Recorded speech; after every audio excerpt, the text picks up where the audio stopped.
Hey guys, we are going to make Castile soap. Castile soap is also known as olive oil soap. Why do they call it Castile soap? I don't know. And we are making it with a very special ingredient, not just any olive oil, but with oliva dorado.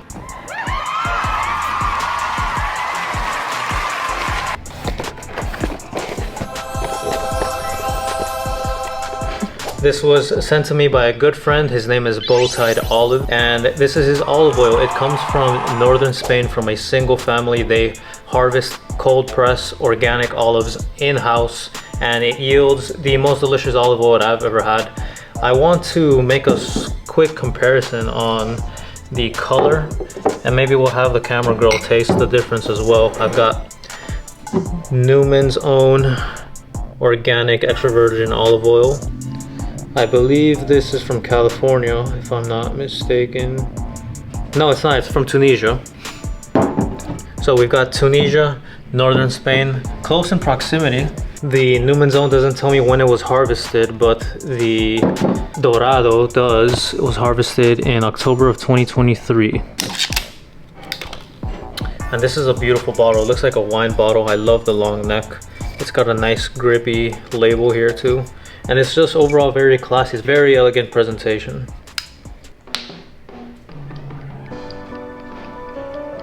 So the Newman's is slightly thicker, I noticed, and it also has a darker pigment to it, whereas Dorado is, as its namesake, golden, a little lighter in color and more viscous as well. So let's give Newman's a taste test.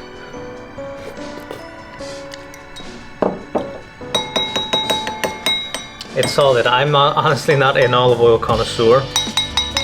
I can appreciate a nice looking bottle. I do like to purchase on the premium side when it comes to olive oil, just because I know that with sourcing and quality, it's worth every penny. This is just the bottle that we have for the warehouse. And now the Dorado.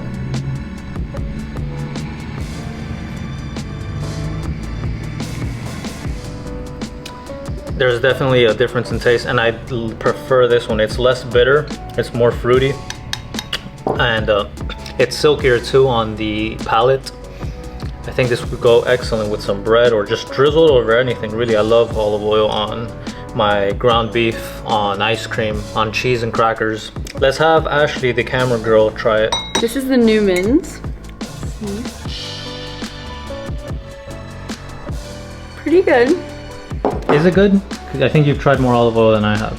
Not the best I've tried ever, but it's better than some you can buy in stores. Okay. Definitely. Dorado. Dorado. I can't. Definitely has a better flavor. I agree with Matthew that it's smoother and it's not like harsh on the palate. Like, definitely goes down easier and would be really good on bread or really any meal. I put olive oil on everything, so this one's definitely better. Now, I know that with soap making you should be wearing gloves, a mask, you should be wearing your PPE. I'm a cowboy soap maker. I just have been doing this long enough. No accidents have occurred up to this point, but I'm just very careful. I know what to look out for. I'm not going to go through the PPE process for the sake of this video, but I assure that we do in our Healthy Soul soap making process. But for this video, none of that. So first we'll need 16 ounces of the olive oil. It's a nice color. We've measured out 16 ounces of our olive oil, and now we will measure out our distilled water and sodium hydroxide. This, remember, it's a caustic chemical. This should be mixed outside in a well-ventilated area. You should have gloves and a mask, perhaps some eye goggles on as well.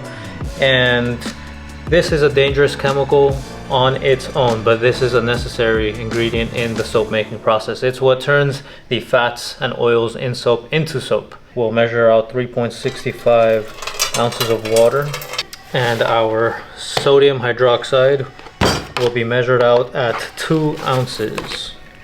Now we are going to bring our olive oil to 100 degrees Fahrenheit. The lye we have brought inside already. After about 5 minutes it stops releasing fumes and it's safe to just bring back inside, but we need to let it cool down to about 100 to 110 degrees Fahrenheit as well. Since it's such a small amount, it should cool quickly, probably just in time as the olive oil heats up to 100 degrees. And once we reach the same temperature, we are ready to mix. All right guys, we are ready to mix. We have our olive oil and sodium hydroxide and water solution near the same temperature. We're going to pour the lye solution into the olive oil now.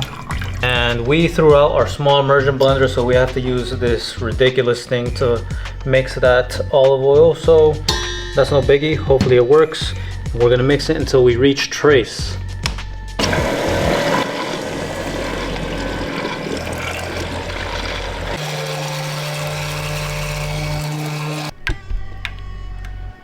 And we have reached trace. So for those of you who don't know what trace is when the sodium hydroxide and water solution and the oils have fully incorporated and have become soap. This right here is soap. It doesn't look like it, but it will harden up and all of that liquid will dissipate. It cures for at least 4 weeks. So the sodium hydroxide that are in the bars evaporate, and what you have left with is a bar of soap that you'll be able to use and clean your skin with.